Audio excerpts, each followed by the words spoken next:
All right, I think we're ready to go. So, oops, sorry. There we go. Now we're good. All righty.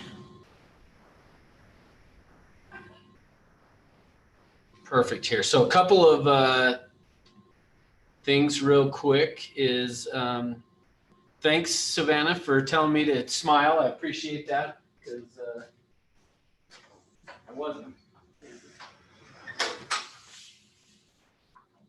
So appreciate that, and thank you, Jake, for reminding me that I need to do the pass the baton thing. So we will get that going.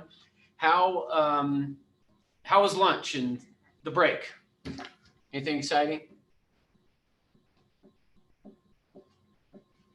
Take that as a no, apparently. You're still in your meeting. Oh, okay. Andrew said it was good. All right, me too. Okay, any questions before we get going? I've lost the attendance in the room. It's only me and Philip, so he's going to get called on a lot apparently. So, but we don't have as many people online either, so I don't know what's going on. I must not have done a very good job this morning because I scared everyone away apparently. So, all right, well, we're going to get going with it anyway. So, but no questions. Nothing, huh? All right. Well, before we get going, I can see we got Vicky. Are you ready, Vicky? Can you hear me? Vicky, can you hear me? Are you there? Vicky's not answering. Can the rest of you guys hear me? Assuming you can. Yeah, I can hear you. All right. Well, Vicky Lynch is supposed to be talking to us for a minute here, but I don't know if she can't hear me. Are you there, Vicky? Let me try putting a note in the chat for her, see if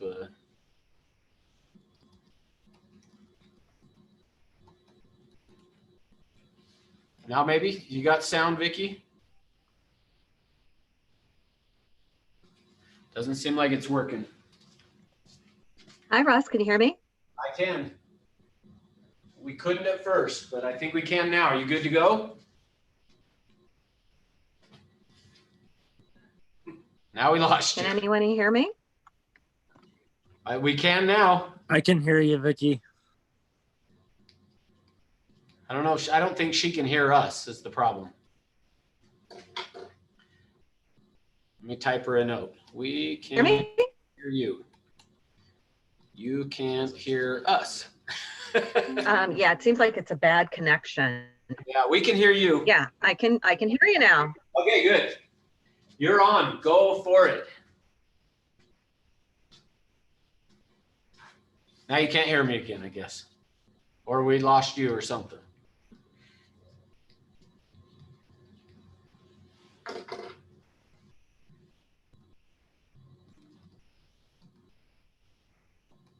Now we can't. All right, maybe she dropped off. All right. Well, if she comes back on, we'll let her take a minute or two to talk to you guys. But so no questions from lunch during our break about the process and what we're doing? Nope, not so far. All right. Well, then here's what I'm going to do. I'm going to start leaving stuff out intentionally so that you have to ask a question. I'm going to try to confuse you. I'm just kidding. You know what, Russ? I actually do have a question. Oh, good. All right. Fire away, Dan. I got in touch with this for sale by owner, or one of the for sale by owners that I'm talking to, and I'm trying to set an appointment with him, but the only communication that he wants to do with me right now is through text. So it seems like I'm going to get an appointment with him. Do you have any tips for me? So yeah, I guess here's the tip that the only tip I really have is that I would say what you need to do is if he's only wanting to text, you got to come up with something that will create enough value or make him curious enough that you can either get him to call or that you can get the appointment via the text. So it's fine if they are texting only. It's just you got to get that converted to an appointment or to get them on the phone, one of the two. Okay, right, cool. So, and if you need help with that, let me know and we can talk either, after this or tomorrow morning or something. All right, no worries. Thanks. Cool. Okay. Well, I'm guessing Vicky is still having some technical issues or whatever. So anyway, all right. Well, we'll get going. If she does jump up, here she comes back on. So we won't get started just yet. Her audio is connecting, it looks like. So let's see what happens here.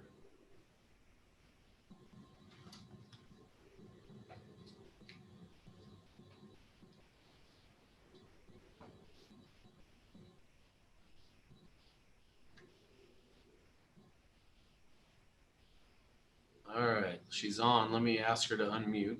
Are you there, Vicky? I am, finally. Sorry We about got that. you. I can hear you. You can hear me. So fire away. Fire away. So, Yeah. Hi everyone. How are you? I'm Vicki Lynch. I'm the manager for the California Inspiro office, and I also do loans. I know you met all of the team or most of the team this week. I'm not sure what everybody spoke about, so I thought I would do just a little recap on everything. And if anyone had questions, I'm here to help you and here to assist you. So first thing I wanted to talk about is obviously the pre-approval. You know that it's really important that you reach out to a loan agent right away when you're getting ready to make an offer on something. And obviously you need that pre-approval or the pre-qual with your contract. The second step would be then once you've got that contract, you're going to send it to us. We're going to get going on the loan and we're going to make sure that everything goes really nice and smooth for you. I don't know if anybody spoke about this, and if I'm repeating myself, please stop me at any time.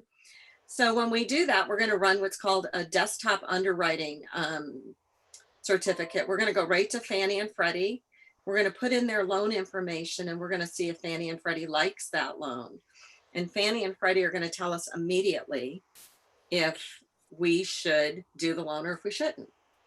And I would recommend that when you're looking at offers, that maybe you look at that recommendation, and that if you're on the seller side and you've got a pre-qual, you may want to ask for that, because that typically tells us a lot. It gives us a lot of information. It tells us what their debt ratios are. It talks about their assets. It talks about their credit scores. It's just a wealth of information on there, and it can really help you compare other buyers with this particular buyer, and are you picking the right one? Also with that, that's another thing that we might be able to help you with. So if you can ask for the desktop originator, then you might want to send it over to one of us on the team, have us look at it, have us evaluate it, have us give you an opinion on whether or not that person is worthy of you accepting their offer. Once we do that, we'll get the appraisal. Many times we're getting appraisal waivers. Not all the time. We will never get an appraisal waiver on a property that is over $1 million. So if you have a property over $1 million, you're not going to get a waiver. If you've got a property less than $1 million, there's a good chance you'll get it. Any questions yet so far? I don't want to just keep talking through everything if anybody has a question. Anything? Okay. So then we'll do the appraisal. We'll issue a CD. We'll get the CD signed, and then we're going to be ready to go to get your docs, and we're going to fund your loan. And we're going to do everything as easy as possible. And the entire team in California, everyone has been doing loans for a minimum of over 15 years. Okay, so Jordan, great question. What's an appraisal waiver? So Fannie and Freddie have a lot of information in their system.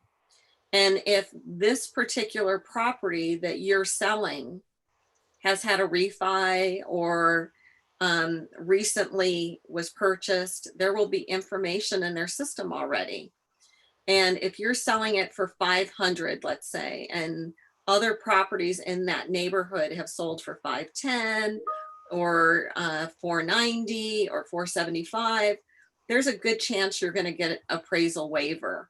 And if you get that appraisal waiver, that means that we won't need an appraisal in order to finish up the loan. The next question, analysis scripts. So analysis scripts are the DU that I was just speaking about. That would be the desktop underwriting certificate. It's about 10 to 12 pages. It has everything about that borrower on it. And that would be an analysis script if I'm answering your question right. Do you need an analysis sheet? If you have a good loan agent that you're working with, I don't think you're going to need that.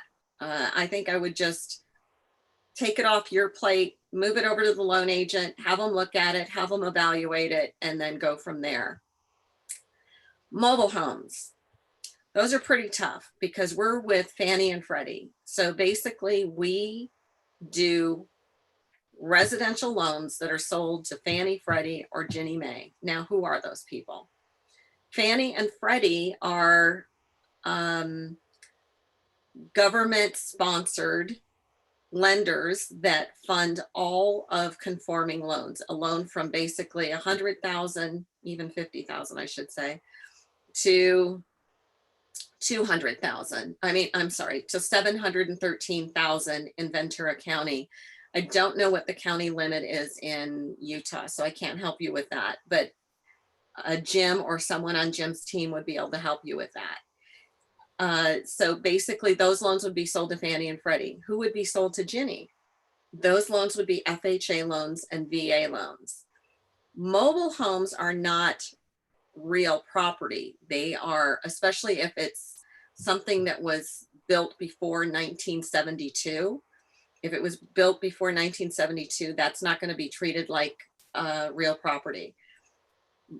Unless it's permanently fixed to the foundation, it is not going to be considered a loan that is doable with any of our lenders.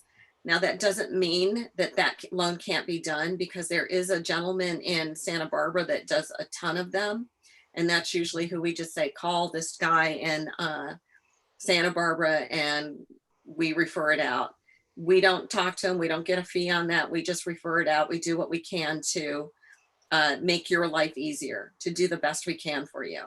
So mobile homes, no, we wouldn't do that. I'm not really sure what the analysis sheet detail is that keeps coming up. So maybe somebody could unmute and ask that question.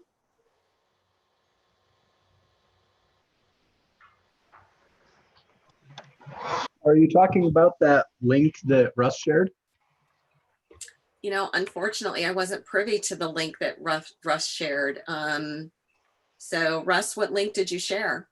I don't know. I'm not sure what you're talking about. I had to leave the room for a minute. An analysis sheet? I think what you're wondering about is the needs analysis sheet that Russ shared. Oh, yeah. That's for the rest of the class. It's not a question for you. Oh, okay. Okay. Just wanted to double check. So it's not for me. So now the goodies that Inspiro has, I'm not sure if you guys heard about some of the goodies that we have. If we do an appraisal on any loan, whether it's a refi or a purchase, we have an artist that draws up a picture of the home, puts it on like a 5x7 card, and we say thank you to that borrower, and we mail that to the borrower. What's really neat about that, if it's a first-time home buyer, that is really a great souvenir, and so many people love it. So many people enjoy it, and that's just a service that we do. We also partner up with many of the realtors. We'll do things like door knocking tags or flyers with you. We'll co-market with you. There's many things that we'll do on that. The other thing that we'll do is we have a lot of little fluff. You know, we have marketing things that we can get to you, pens, pads. We're just really here to be your partner, and we're your friend. We're your best friend when it comes to getting your deal closed. And we're here to help. We're here to ask questions. If you need anything that you need, I'm happy to provide it. Looks like those are documents. The co-marketing stuff sounds great. Okay. So anything that you have a question about, and you know what, the other thing is, so I've been doing loans almost 30 years. I think it'll be 30 years in January. And I remember the first day that I got in the business, I didn't know one single thing about a loan. So I'm going to just say to you, and I don't know who's new in this class and who's not new, but I'm going to say to you that there's never, ever a silly question or a question that you should be afraid or feel funny about asking. Please reach out to us, ask the questions. That's what we're here for. We're here to help, and we're here to take all of the worry off of you when it comes to getting the loan closed. Any questions? Anything from you, Russ, that maybe I should have covered? Oh, we're good. All right. So I think when Allie came, I think you met most of the people. Allie provided, and if you didn't get it, you know what, I'm going to, in the chat, I'll put my email, and I'm going to chat to you, give you my email, give you my phone number. And if there's someone you want to work with that you met over during the week, I'll get you their name and their number. I'm happy to point you in the right direction wherever you may be. If you need someone in Utah, you can reach out to me. I'll get you a Utah rep. Just know that I'm here for you, and you can reach out, you can email me or call me. Okay. So I'll do that in the chat shortly. And I just want to say thank you so much. I wish you all much success. It's a wonderful company. We all love it here. And I just think you're not going to be sorry that you came here. It's a great place. We love it. So thank you. And I'll put my stuff in the chat for you. Okay, everyone. Thank you again. Have a great day. Thank you. All right, guys. We ready to get rolling here? Because I am. All right, here we go then. Where we left off, we had talked about, so let me just make sure you guys are up to speed, that we are doing all of this stuff that we've been talking about over here to create crystallization. Crystallization is the moment when they have this reintegration of the pictures, the decisions, and the feelings, and that's when they are then allowed, or not allowed, what's the word? Not allowed. They're ready. They're ready to buy, is once they have crystallized. So with that in mind, we're going to jump into now and start really hitting on this again. So this whole process that we've been talking about is to set you up and to create crystallization. And if you remember that we started the whole thing today talking about the top 3 complaints that people have about real estate agents is that they don't return calls, they don't listen, and that we waste their time. We don't want to have that experience of us being that agent that doesn't listen and that wastes their time. And so how we're going to go about doing that is through this process where we're going to start off by asking them, describe for me your ideal home. They will then describe for us what that ideal home looks like. After they have started to do that, then what we're going to do is we're going to go into the next step. But before we go to that, I want to make sure that you guys understand this. So think of it this way. Like how I like to have you think about this conversation that is going to go on between us and this buyer is think of it as like if I were holding this marker, and let's call it a baton. So think about like a relay race baton. This is the baton or that we're going to use in this relay race. Well, what's going to happen, and think of how conversations take place, is essentially what is happening is when you're sitting there and talking to somebody, is you're talking and you're holding the baton. When you're ready and you ask them a question or you're ready for them to do some type of a response, we then hand the baton to the other person who then talks until they're done, and then they hand the baton back to me. So keep in mind that that is what is going on in terms of a conversation is you're talking, you're holding the baton. If I was going to then ask the question to the buyer, I'm going to hand the baton off to them. They then talk, and then once they're done, they hand it back to us. Now, occasionally what'll happen though, if that was how we truly communicated, if the way that it happened is as soon as I asked you guys a question online here, I like handed over the baton to you guys to grab and then for you to take that baton and answer my question and then hand it back to me. If that's how we truly communicated was by passing this baton back and forth to each other, what you would notice is that a lot of times while somebody is talking, so pay attention when you're in a conversation. A lot of times when somebody is talking, if they had to have the baton in their hand to actually talk, what you would notice them do is this.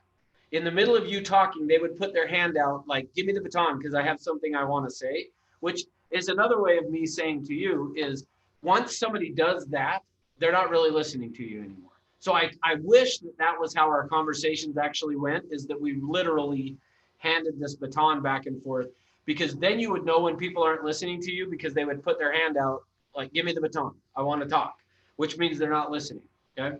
So when I said that, keep in mind that that's kind of what we were doing. So now, since we don't actually do that literally, but we figuratively hand a baton back and forth as we are communicating with someone.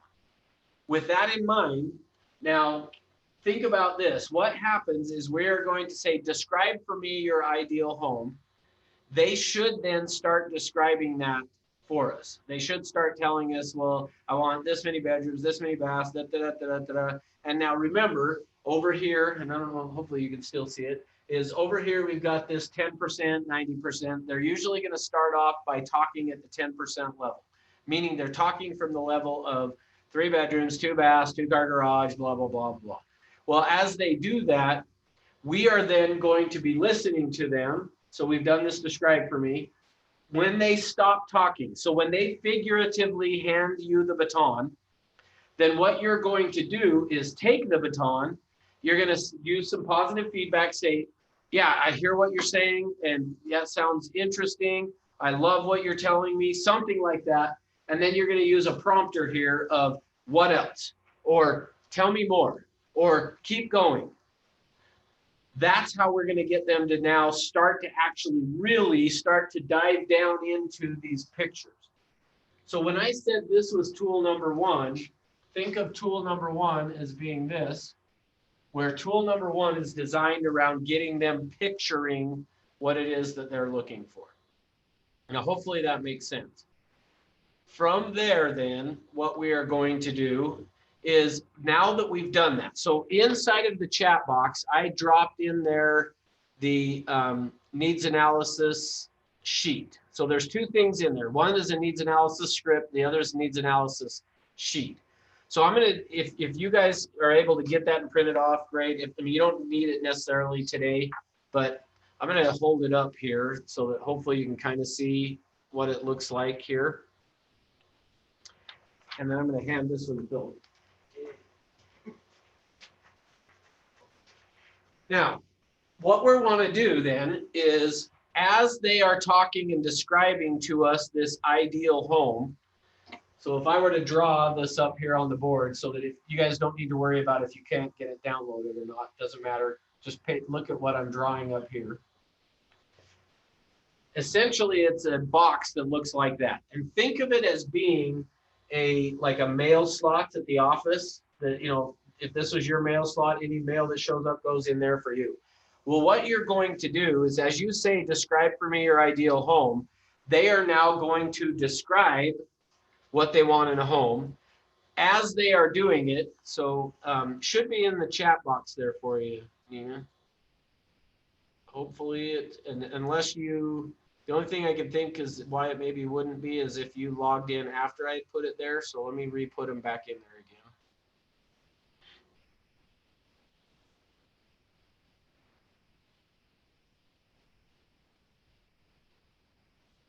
Okay, it should be back in there again. Hopefully you can see it now.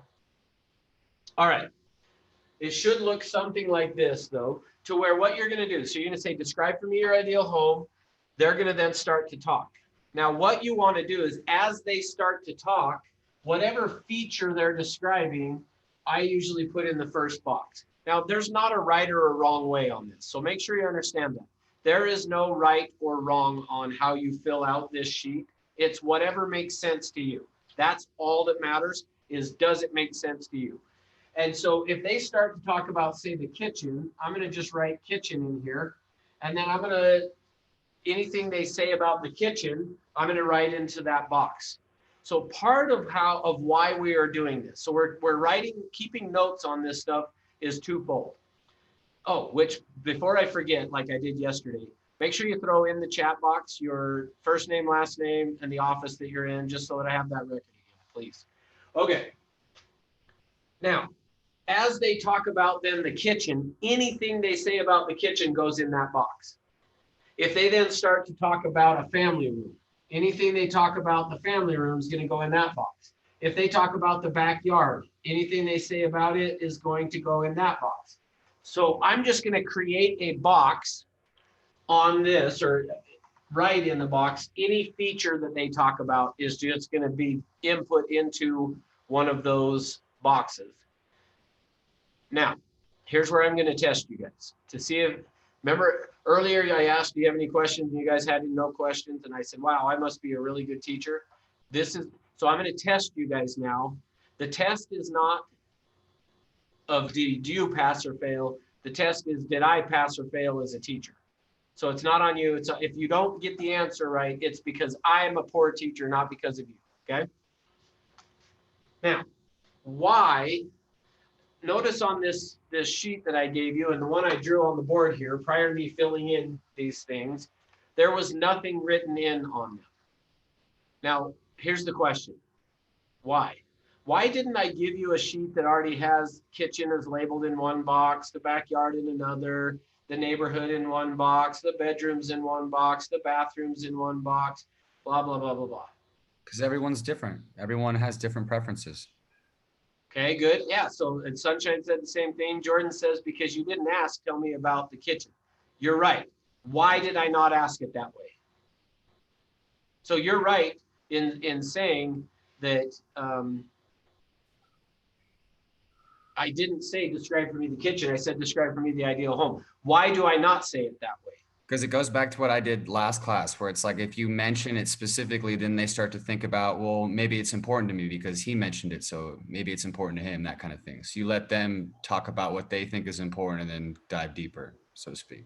Awesome. Yeah. And Andy said it should be based off the client's needs, which is exactly right. And in Sunshine saying open-ended is always better. Perfect. Here's what it is. If I had this filled out and said kitchen in there, guess what you're going to ask every single time you sit down with a client? Hey, if they don't talk about the kitchen, you would then say, well, what about the kitchen? And we don't want to do that. And here's the reason why. So you guys gave great answers. I'm going to just add to it. We're only going to talk with them about what is important to them. So if they don't bring something up, say the kitchen, I'm not going to bring up the kitchen. And the reason I'm not going to bring up the kitchen is because if they don't talk about the kitchen, it also is highly likely that their assumption is that it's going to have one. But by them not talking about it, what it tells me is they aren't concerned about it. And remember I said, is it okay if we let them buy the house they want? And we all laughed and the answer is yes. This is another example of that. Of if they don't talk about a kitchen, my assumption is they know the house is going to have one, they want one, but that they don't really care about the kitchen. Now, let me give you a quick example of this. I helped some people buy a property a couple months ago. And in helping them buy the home, when I took them through this and said, hey, describe for me the ideal home, they said nothing about the kitchen. Well, as a result of that, as we went out and looked at houses, guess what they never talked about? The kitchen. Like when we would walk through the house, that wasn't like they were standing there, oh, this is such a great kitchen. And in fact, actually, one of the properties we walked through, we stopped and talked about the house because they were interested in writing an offer on it. It was vacant. We stopped and we sat and talked about the house and the kitchen. And the only question that came up that had anything to do with the kitchen, even as we're standing in there talking about writing an offer, was that they had noticed a really like kind of weird shaped cabinet. And so they went and opened it and she was like, what is this for, do you think? So the only question about the kitchen was like, what is this for? It had nothing. There was never another comment about the kitchen. Well, here's the interesting thing. We wrote an offer on it. It ends up being a multiple offer. We didn't get it. So they went and wrote an offer on another property. The property that we ended up writing an offer on was a multiple offer, but we were able to get it accepted. And here's the interesting thing. Of all the houses we looked at, it had the worst kitchen. Every house we looked at, it was the worst kitchen. So what does it tell you? In my opinion, it was the worst kitchen. I should probably clarify that. They don't use the kitchen enough to care about it. Yeah. It's not a priority. It just wasn't that important to them. Exactly, Jordan, that's right. See, and she did actually, during the home inspection, we were standing there and she did say, I mean, the kitchen's not ideal, but we don't spend a lot of time in the kitchen anyway. See, here's the thing. I would never buy that house. Like I sat there, this is another example of one of those things. And I know some of you guys are probably thinking, oh my gosh, you should have told them. I sat there and looked at it and was like, when it comes to resell this house, you're going to have a struggle because the kitchen's bad. But I never said that to them. And some of you might be like, well, you didn't do your fiduciary duty then by telling them that. Well, Yeah, you did, because it's just an opinion. thank you. That's exactly right. It's just my opinion of that. And no different than the busy road thing. Like, is it possible that people are going to come through later on and say, oh, it's a great house except for the kitchen? Yes. But here's the other thing that I want you to see on this.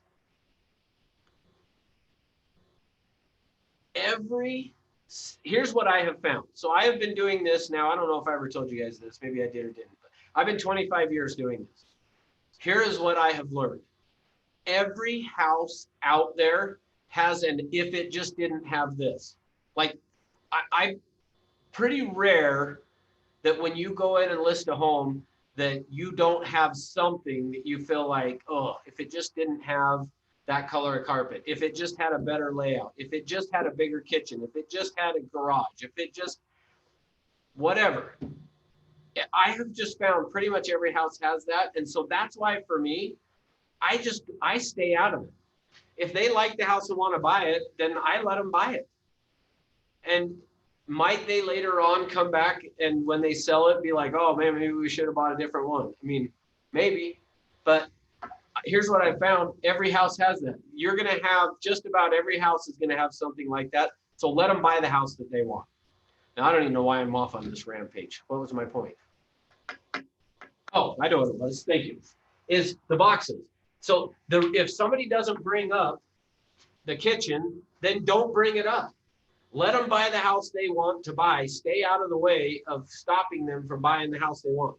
That's why we don't have it. So as you do this and you say, describe for me your ideal home, and they start to describe it, every feature they describe, create a box for it. And then anything they say about it, put it in there. So if they did bring up the kitchen and they started saying something about the kitchen and about, it's got to have a lot of cabinets. So let's do that. I would then write down a lot of cabinets. And part of what you want to do is create some shorthand. Again, it doesn't matter that anybody can read what this says except for you. As long as you can understand what you've written, that's what matters. So I'm just going to write in there a lot of cabinets. And then they say, and it's got to have stainless steel appliances. And then I would just write stainless steel appliances. And I'm going to write whatever shorthand that means for me. Anything they say about the kitchen is going to go in there. Anything they say about the family room, I'm going to write in here. So they need to say, they say it's got to have a big screen and a lot of room. So I'm going to write a lot, room, like whatever they say, I'm going to write it in there. Backyard, they say it's got to be big and mature trees. I'm just going to write down whatever they say about it. Now, that's part of why we don't, on a repeat and affirm on this, especially if you get an expressive person that goes through and describes all this stuff. What you don't want to do is say, okay, well, so let me make sure I got this right. You wanted to have a kitchen that had a lot of cabinets. You needed stainless steel appliances, and it needed to have tons of storage space, and it needed to be white. And you wanted a family room with, like, you're not going to go do all that stuff. Instead, you're taking notes of what they're saying and writing it down on the piece of paper as they're doing it. They're watching you write it down, so they know you're listening. When they stop talking and they figuratively hand you the baton, you're going to then do some positive feedback of, wow, that really makes a lot of sense. I totally understand where you're coming from. That's exciting. What else? And then they're going to talk some more. As they talk some more, they're going to stop and think. Remember, that's what we're trying to do, is get them to drill down into the pictures. They're going to stop and think, and then they're going to start to tell you more. And you're going to just fill up these boxes. The more that they're talking, the more you're going to go through and fill up boxes that they're talking about. And you're just going to keep doing this process. So think of it this way. You're going to say, describe for me your ideal home. They're going to start to describe it. They're going to figuratively hand you the baton. You're going to say, that's awesome. I got a great picture. What else? They're going to talk some more. They're going to figuratively hand you the baton. You're going to say, wow, I'm getting a good picture of this. Tell me more. They're going to then tell you more. You're going to just keep doing that process. How do I know when to stop? How will I know that I shouldn't keep saying what else, keep going?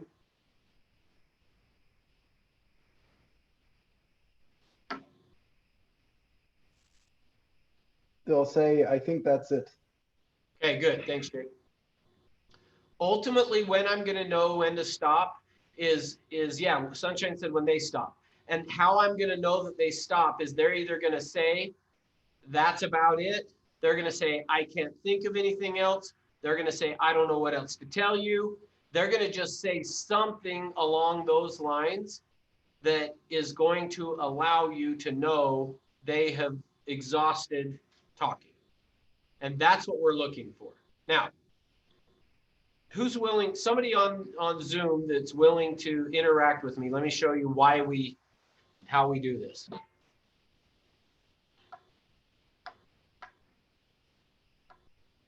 I got you, Russ. Okay, perfect. Thanks, Andrew. All right. So watch what happens. So watch and pay attention, especially you, Andrew, pay attention to what it feels like. I'm going to just describe just a few things and then say that's about it. And then I'm going to show you what happens if you try to push. So describe for me your ideal home. It's got to have a big backyard. I like having a big spot or a big space for my dog. It's got to have a pool. That's kind of it for the backyard. I don't really need too much other than that.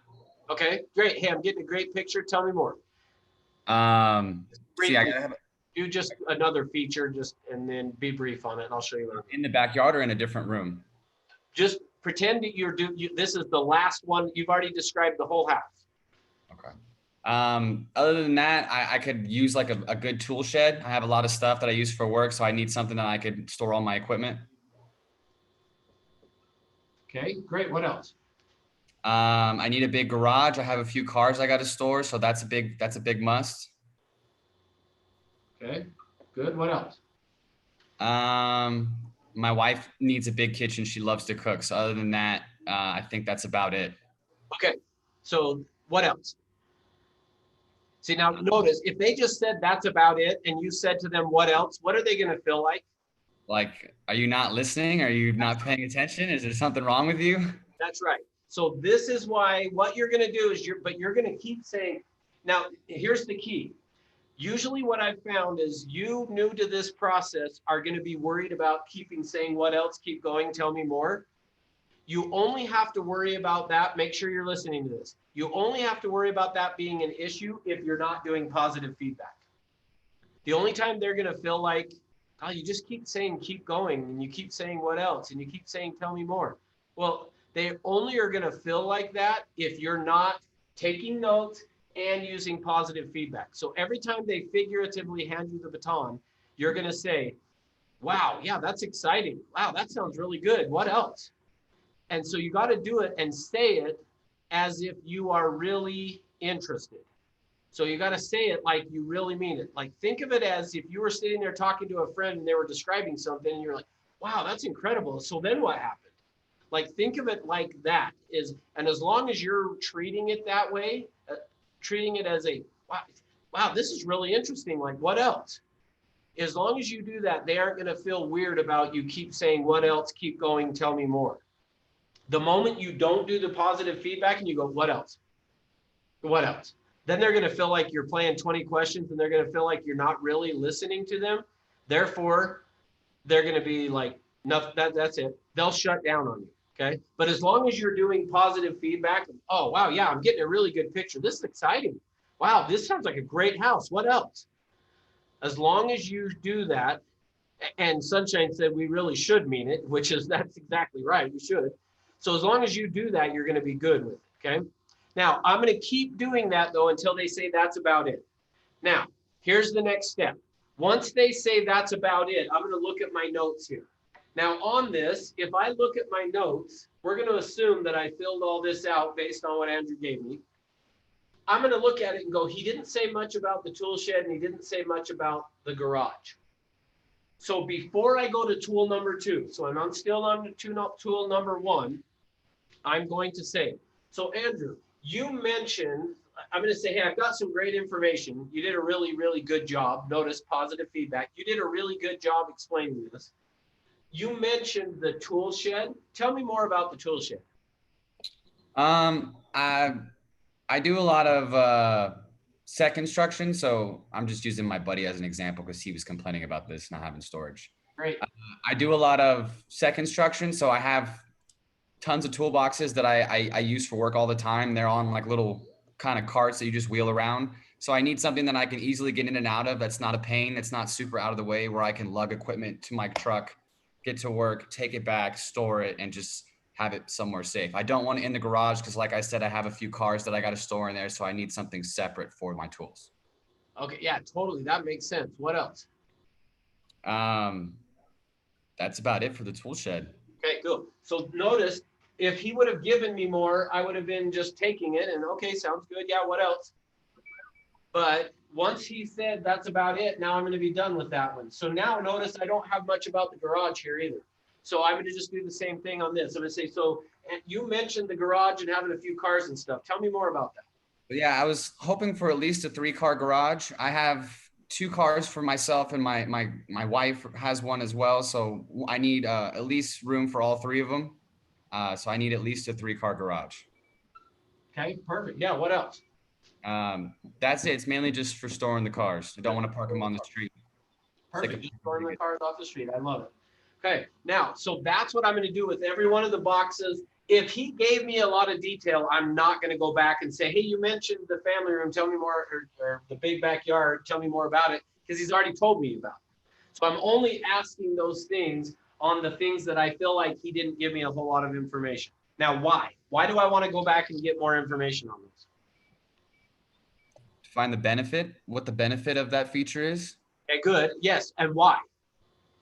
So I guess if when you're looking at homes, and say that house doesn't have a tool shed, but there's something else that could qualify for that. You could say, I know you needed storage for this. This has this. Yeah, feature. so you can make sure it gets supplemented. Yeah, exactly. Okay, good. Why else? You're right. There's a deeper meaning though. I'm failing as a teacher right now. Let me give you a hint. It's crystallization. Yes. Remember what we're trying to whole purpose of all of this that we're doing? Of course. Remember, the purpose of everything that we're doing on this is to create crystallization. Now, with that, we're going to get a lot of good information and helpful information along the way, but the purpose of us doing it is to cause crystallization. And so in order for me to do that, so yeah, good. Jordan and Savannah threw it in the chat box. Good. In order for me to be able to create the crystallization, the way that I'm going to be able to do that is by getting them to dive into here. I'm going to keep coming back to this over and over again, because I'm telling you, if you forget that the purpose of us doing this is crystallization, you'll end up with a bunch of really good information. Uh-oh, my thing is saying internet connection's unstable. Hopefully it's still working okay. Are you guys still hearing me fine? Yeah. Okay, good. Yeah. Perfect. I just got a notice that popped up that said your network or whatever is unstable, but I'm on Wi-Fi and hardwired, so I shouldn't have a problem. Okay. Just don't forget that what we are trying to do is create crystallization. If you forget that's what we're doing, you'll get a lot of good information and you'll go out and showing the people a whole bunch of houses. And if you're good with that, then that's great. But for me, I want to show them as few houses as I have to find the one that will work for their needs. Okay. Next, I've done this tool number 1. I've said, describe for me your ideal home. I've done the prompters. What else? Keep going. Tell me more. They finally said that's about it. I've then looked at this to see, do I need to go over and get more information on anything? And so I'm going to just try to make sure I'm getting as much out of them as I can. In this process, here's the good news for you guys that are newer agents. In this process, there's no pressure on you. All you've got to know how to do is say, describe for me your ideal home, and then what else? Keep going. What else? Keep going. What else? Keep going. Like, that's it for now, until they say that's about it. Once they say that's about it, then I can look at this, make sure it's good. As long as it's good, here's the next step then. The next thing that I'm going to do, so I'm going to draw a line over here. I don't know how far away I can go for you guys to still be able to see. I'm going to turn this a little that way. Looks like the one is the big, the one that's the wide view. Is that kind of blurry for you guys? There's nobody looking at that one. Nobody's answered. So yeah, it is a little bit. Oh well. A little blurry, yeah. I don't know why. I'll have to try to see if I can get it to be clearer later. But all right, I'll just make sure I'm really explaining what I'm doing and hopefully pin the other one up and maybe you can see it a little bit better if we do it that way. All right, here's what I'm going to do next. The next step is I'm going to have them ranked. R-A-N-K, rank them. I'm going to have them then rank these before I go to, so yeah, Savannah's asking, is this tool 2? Nope, I'm on my way to tool 2. So between tool 1 and tool 2, which, so tool 2 is turning this here is the decisions piece. So on the way to tool 2, I'm going to have them rank them. Now, let me make sure that you guys understand why. This is where I'm starting to connect everything we talked about this morning. The reason I'm going to have them rank them is because if you stop and look at this, now he only gave me, if we looked at this hypothetically, he gave me 5 boxes that I filled in. I'm going to fill in as many as they give me. However many it is what I'm going to give to them, or is what I'm going to take from them. But in this case, let's say he gave me 5. Well, remember, if you remember from what we talked about up here, this features and benefits, they buy in 2s and 3s. Well, if they buy in 2s and 3s, I should probably go this way, so I'm looking more over there. But if they buy in 2s and 3s of the benefits, now that we've gotten all this information and we've gotten them picturing it, we're now going to start entering into tool number 2. So on the way to tool number 2, I'm going to try to narrow this down, because what I don't want to have to do is go to tool number 2 and on going through tool number 2, I don't want to have to do that piece on every one of these boxes. I only want to have to do the tools that I'm going to use for tool number 2 on 2 or 3 boxes. So here's what I'm going to do is I'm going to have them rank them, and here's how that's going to work. So, and you can just make it up even if it's something different than what we said, Andrew. But of everything we've talked about, so here's how I'm going to do it. Andrew, of everything we've talked about up here, you've done a really good job explaining what you're looking for in a home. What are the 2 or 3 that are most important? Probably the kitchen for sure. Happy wife, happy life, you know. So that's probably going to be number 1. Okay. Number 2 is probably going to be the tool shed. Okay. And then number 3 would be the cars. 3 is the cars. Okay. So now notice what happened here. I want to make sure you guys caught this. Notice how I worded it. I didn't say which one of these is most important. Instead, what I said was, give me the 2 or 3 that are most important. Now, the reason I said it as give me the 2 or 3 that are most important is if I said, give me the 3 that are most important, how many would he give me? Oh, she would say, no, these 3. He would say those 3. Okay, that's right. If what I did was, whoops, I think I accidentally muted you there, Carlos, sorry. If I said, give me the 3 that are most important, he's going to give me 3. But if I say, give me the 2 or 3 that are most important, he's either going to give me 2, 3, or 4. Like, think of it this way. The way I'm communicating it by saying, give me the 2 or 3 that are most important, is I'm still keeping it to where, hey, what you give me what is most important to you.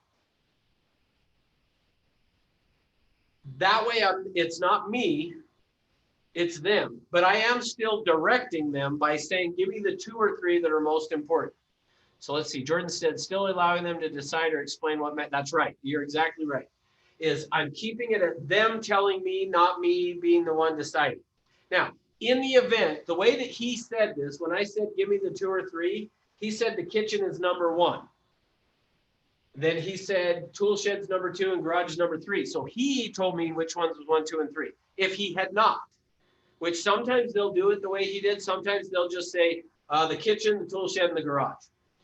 Then I would have said, well, which one is number 1, which one's number 2, and which one's number 3. So if they tell me 1, 2, and 3 along the way, great. If not, then I'm going to ask for it. All right. Now that we've got that, so now we're going to go to tool number 2 here. I'm going to just write tool number 2, which again, turning my computer to show you over here. Tool number 2 is about the decisions. So that's what we're going to now deal with, is the decisions piece of this. Okay. The decisions part now is, we're going to call it here. These are going to be what we call modifiers. We're going to use modifiers. Oops, spelling it wrong. We are going to use modifiers next. Now, modifiers are who, what, when, where, how. Okay. Remember, when we first started talking about this, I told you up here, we want to stay, and I think Sunshine threw it in the chat box about, we want to be doing it with open-ended questions. So think of it as, this is an open-ended question of, describe for me your ideal home. Everything I said to you guys this morning was around, you don't give them choices, stay with the, describe for me, because the way that our brain works is like a computer. And if I say, describe for me your ideal home, they're going to describe for me the ideal home. If I say, do you want a 2-story or a 1-story, they're going to either tell me 2-story or 1-story. That's why we don't give them choices. If you give them choices, they're probably going to choose from those choices, even if it's not relevant. Hopefully that makes sense. Now that we're moving into these tool number 2, these modifiers, now's the chance where, when earlier today Chris was asking about, I thought we would be asking a lot more questions. Well, we're going to start asking a lot more questions now. That is where we're headed next, is to ask a bunch of questions. And in fact, what I would say is, we're going to start with the kitchen here, because Andrew said that was number 1. And I know you said it was for your wife, but we're going to pretend it was for you. And what I'm going to do now is, I'm going to ask him questions about the kitchen. And every question that I ask him has to start with who, what, when, where, or how. Now, what's missing from that list? The who, what, when, where, how? Why? Exactly. And that's intentionally. I have intentionally left why off of this. Any ideas why I would do that?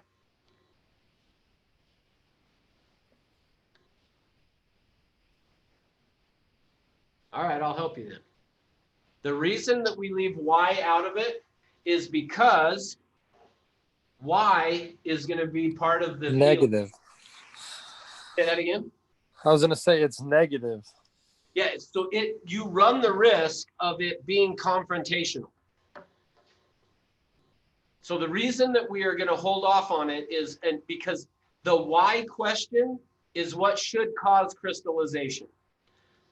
So I left why out of this because that's the last thing we're going to ask them, which should invoke and bring the feelings into it.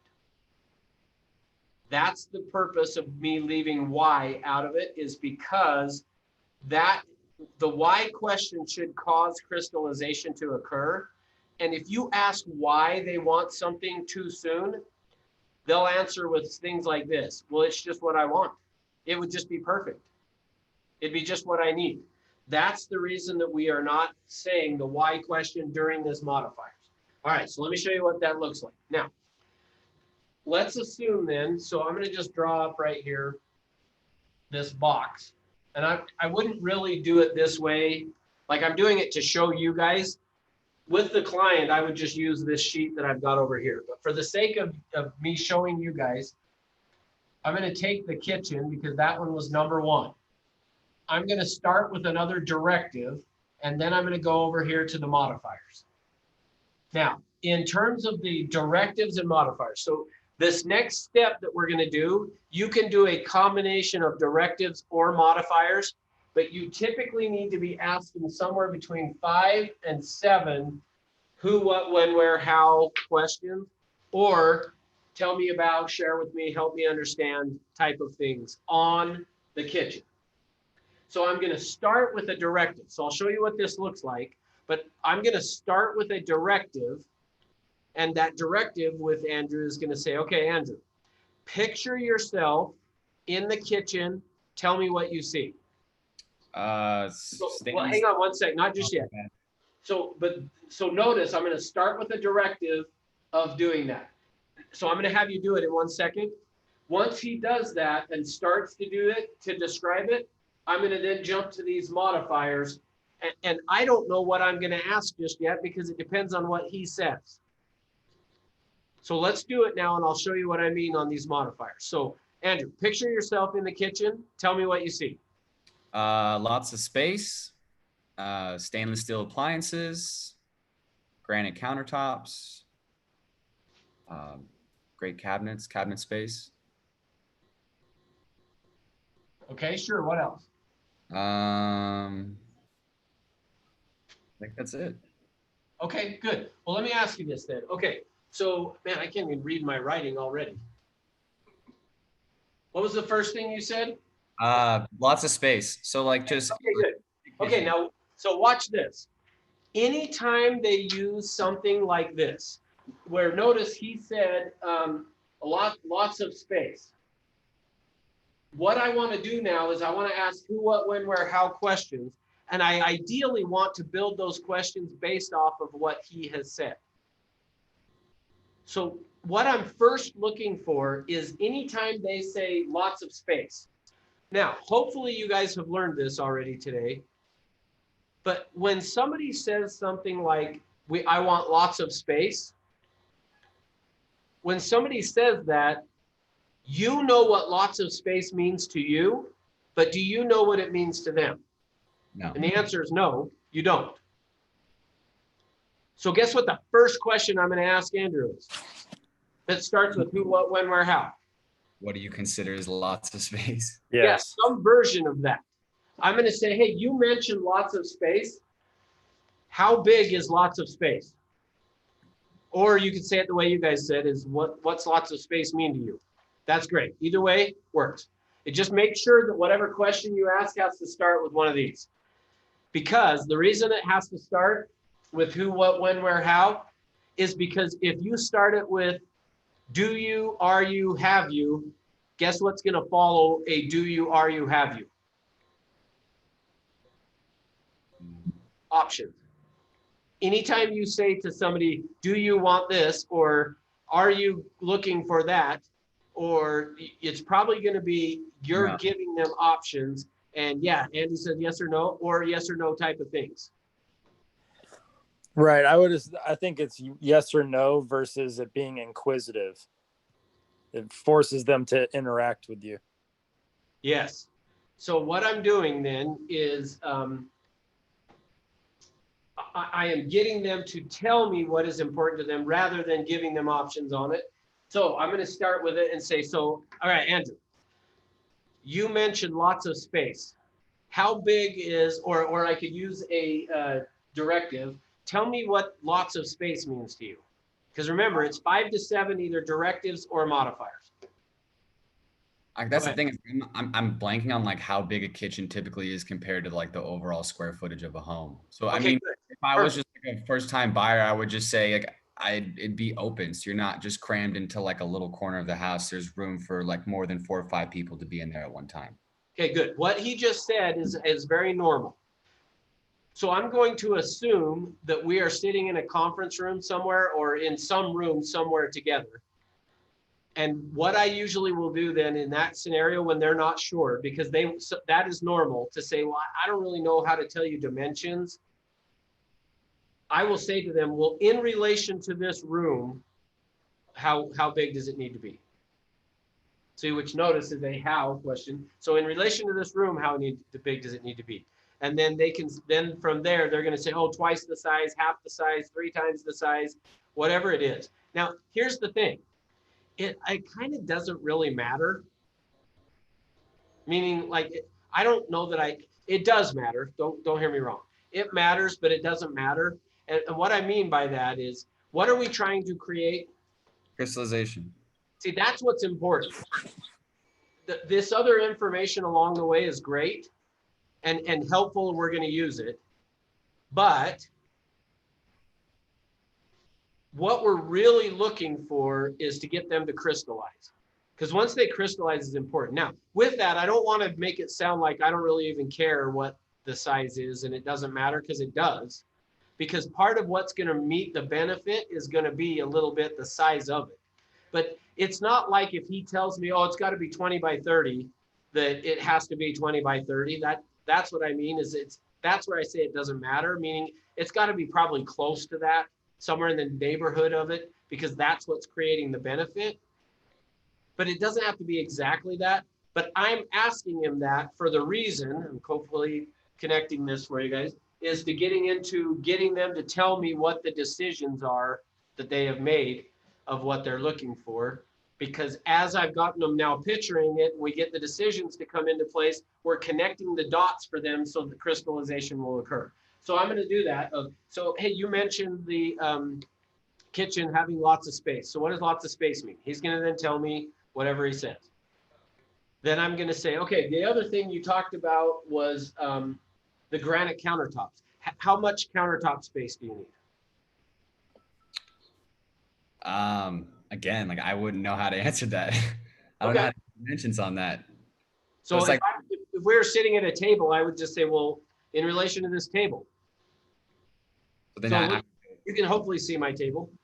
you just essentially, no matter where you are, just find something that would be comparable to a countertop or something like that, and then just have them compare it to whatever that object is.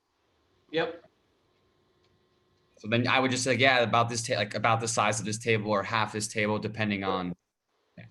Perfect. And then I would say, okay, you talked about the stainless steel appliances. What type of appliances specifically are you meaning? Biking. Okay, cool. And meaning, so just the, okay. So what would now notice what I'm going to do is so I'll just kind of somewhat go in order here. So who all is going to be using the kitchen?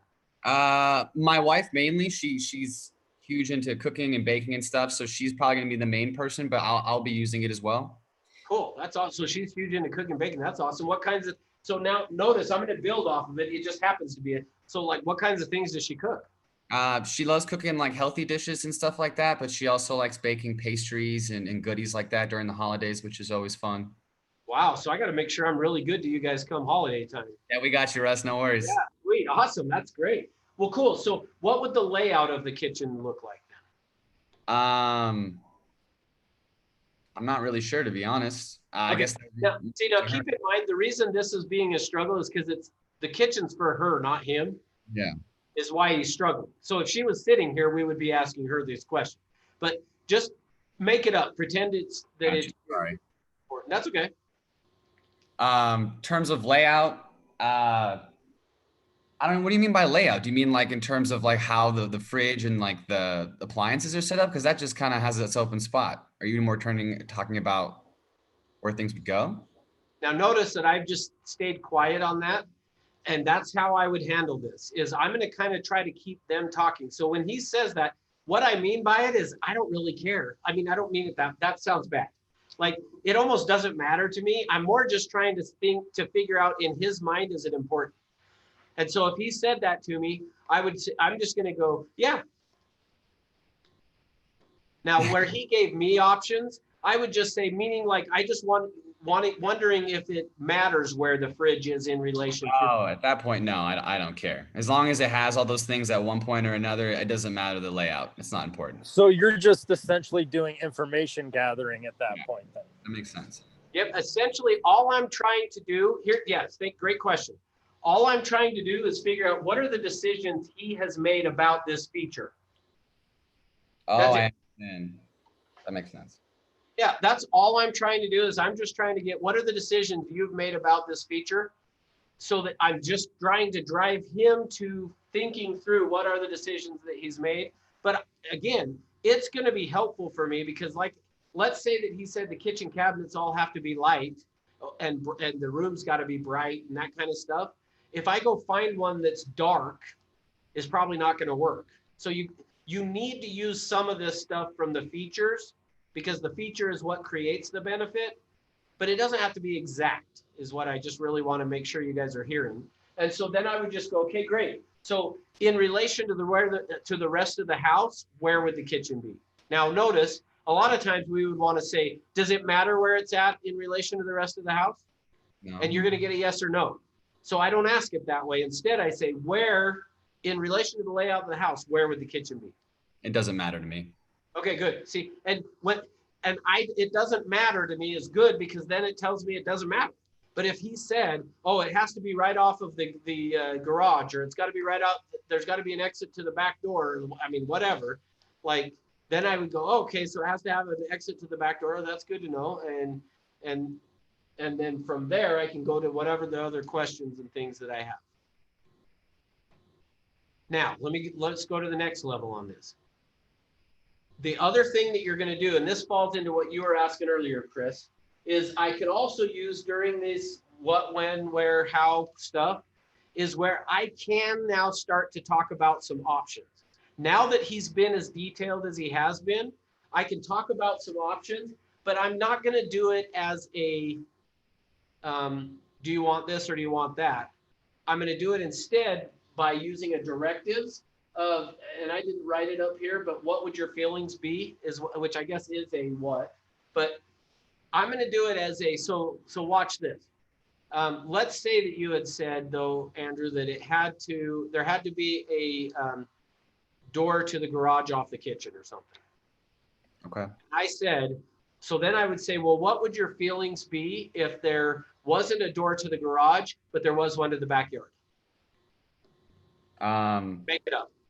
I guess that would work. I just need to be able to get outside quickly from there. Okay. So she burns a lot of food. I'm just kidding. I hate you guys are muted because then it's like nobody laughed. All right. Ha ha ha ha. Philip got my back. And Sergio. Okay. That's the way you're going to do it. Now, the other thing that he said, well, hold on, we'll go to tool shed in just a second. So I'm not going to go all the way through it. But now I'm going to ask 5 to 7 of those questions. Where's this going to be? Who's going to use it? How often are you using it? What colors are they going to be? Where would the he didn't bring anything about a pantry. Where would the pantry be in relation to the thing? You're just going to ask questions that is going to help you, and that helps them figure out what are the decisions they've made about it. Make sense? Yeah. Okay, yeah, absolutely. Philip's got a question, so go ahead. So we're using positive feedback through this whole process, but how do you keep them from getting frustrated with having so many questions about one room? Good question. So here's what I have found. The only reason they should get frustrated is if the room is not important to them, they would get frustrated. Okay. If this feature is important to them, which in this case, for him, clearly it's not. If it was though, they are happy to talk about it and describe it. And in fact, remember we talked about yesterday, connect, create, value, close. You are creating a connection with them, some rapport with them that is huge because they feel understood, that you understand. Now remember, I asked him, what are the 2 or 3 most important features? We're starting with the most important feature of the house to him. And by me asking all these questions about it, they appreciate it. They're not frustrated because it's the most important piece of the house. Okay. Now, if it wasn't, so you're right on. If I took the backyard and he could care less about the backyard and I keep asking all these questions about the backyard, he would get very frustrated because he's like, I don't really care. It doesn't matter. So yes, you run the risk of that if it was, that's why I do it as a, hey, what are the 2 or 3 most important? Because I want to only do this with 2 or 3 items. Does that make sense? Yeah. Cool. What other questions? From Zoom.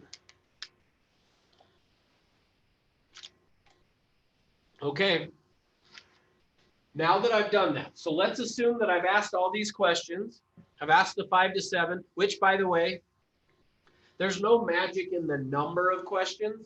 The reason I say 5 to 7 is you are going to have a tendency to not ask enough. You want to rush through it. And in fact, I have a joke that I usually say right now in the training, but you guys have to unmute if I'm going to do it.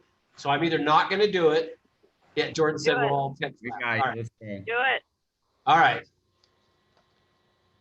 Okay, so I'm going to start over then because I got to lead up to like the delivery of the joke is the problem is now I've set it up so much you guys aren't going to laugh. But all right. There's no magic in, so I got to back up. There's no magic in the number of questions that you ask. The most important thing is that you get them picturing it and thinking about the decisions that they have made. The reason I say 5 to 7 is you guys will tend to not ask enough questions. You want to skip the foreplay and go have real estate with your clients. Ross. That's what I wanted to hear, Sunshine. Oh my That was God. good. All right, you can all mute now if you want, but to some extent, if you stop and think about it that way, is to some extent we're trying to hurry through the foreplay and go have real estate with our clients, and don't rush through it. Slow it down. Okay, see, Philip's still laughing. I love it. All right. Hopefully that makes sense. So here's the truth. I am going to ask as many of these questions as it takes. That's the truth. I'm going to ask as many as it takes to get them to crystallize is what I need to do.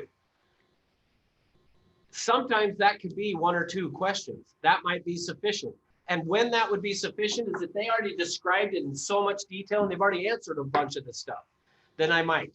But you are going to have a tendency to want to rush through it. That's the reason I say you've got to ask 5 to 7 is I want you to slow down and not be in a hurry to get them to the benefit. Okay. Now that I've done that, now that I have asked the 5 to 7 questions, I'm going to come over here to tool number 3. Tool number 3 is what we call the tag. Think of it as you're going to put a tag on this feature. We're going to tag this feature as a benefit. That's why I call it the tag, is we're tagging the feature with a benefit. Okay, so think of it as like putting a tag on a present or something and you're writing who it's to. We're going to tag this feature with a benefit. So now this is going to be a little tough and you're going to probably have to make it up, Andrew, but I'll ask you enough questions to get you to do it. But what I'm going to do with the tag then, and let me give you what the tag question is. Tag is what does blank, the feature, mean to you? Or I'm going to say why is blank, this is where the why comes in, important. Okay, so I'm going to ask, once he is crystallizing, I am now going to go from that to what does having this kitchen mean to you? Or why is the kitchen, that way so important to you? I almost always start with what does having that kitchen mean to you? When I say what does having that kitchen mean to you, what should happen now is when I do that, he should tell me one of the benefit words. So if you got the sheet off of there that I printed out, you'll notice over here that it's got 15 benefit words. We'll talk about those in just a minute. Which Philip's laughing and I know exactly why now. So, and I'll come back to that. Just because your joke ties into it. That's what I was going to say. My joke ties into the benefits. Yesterday was all the potty talk. Today's all sex talk, apparently. So They just call me Dr. Ruth. All right. Here we go. You ready, Andrew? I almost said Philip. You ready, Yeah. Andrew? I'm ready. All right. So now that we've asked all these things, I'm going to jump over here to this tag because what I'm looking for is the benefit. So I'm Okay. going to say, so Andrew, what does having that kitchen mean to you? Now, again, clearly it doesn't mean anything to him, but But pretend. if it were, so like, I would just imagine it was like it's my wife, for example. I would say that having enough space and stainless steel appliances would be important because it would provide me a level of comfort when I'm in the kitchen. I spend a lot of time there. I have family come over. We like to hang out in the kitchen and cook food and stuff. So having those family experiences and being able to hang out there and not be crammed and be comfortable is very important. Okay. So here's, he just gave me potentially 3 benefits. I want to try to nail it down to 1. Now, again, he's making it up right now, which is probably why. Typically, they will give you 1 benefit, maybe 2. If they gave me 2, I will sum it up and take both of those as being a benefit. Meaning, it is possible for a feature to be multi-beneficial, but don't go there all the time. If every time you do this, you have 2 or 3 benefits for each feature, you're shortcutting. You Okay? probably sound too much like a salesman. Say that again. I feel like you probably sound too much like a salesman if you were just trying to pitch all these extra benefits onto one particular Right. thing. Perfect. Yeah. So what I want to do is I want to just do it from the, so I'm going to say, okay, so if I understand you correctly, it sounds to me like what you're looking for. So once they say, what should happen is on the tag, they should either say the benefit word or they should talk around the benefit word. So they're either going to describe a benefit word or they're going to say the word. If they say the word, if he said, well, we like to entertain, then I would know one of the benefits of this kitchen, what he's looking for is entertainment. And so what I would then say is, okay, so what we're really looking for in the kitchen is someplace that you can entertain. And then he would say, yes, bam, we've landed on a benefit. If instead he says, we like to have family over, which is what he said, then I'm going to have to do it this way. And I'm going to have to say, so if I understand you correctly, Andrew, one of the things you're looking for in this kitchen is a place that you can entertain. Yes, that's correct. And then what, now here's the key. This is where I hate doing this on Zoom this very moment. And this is why it's a struggle to do this. You really need to be able to see the person. So don't try to, if you're going to do this with a client over Zoom, make sure they have their video on. Because what you're looking for is when you summarize back, if they don't say the benefit word, you're going to summarize it back to them and you're looking for them to attach to it. Meaning you're looking for this. So make sure you guys can see me on Zoom. You're looking for them to do this. Yes. If you see this, now I'm going to try to get close to the camera so you can watch. If you see this, did you guys catch what I did? Were you squinted? Yep. You want to be watching when you say, so it sounds like what you're looking for in the kitchen is to entertain. If they go like this, They're like, thinking, go ahead, Sunshine. it means they're thinking, they're not crystallized. It means they're confused. Ultimately, if they do this, what they're saying to you is, did you not hear what I said? So you got to watch for that. Because here's what, so let me show you what happened with me. Different client than the one I was talking about earlier.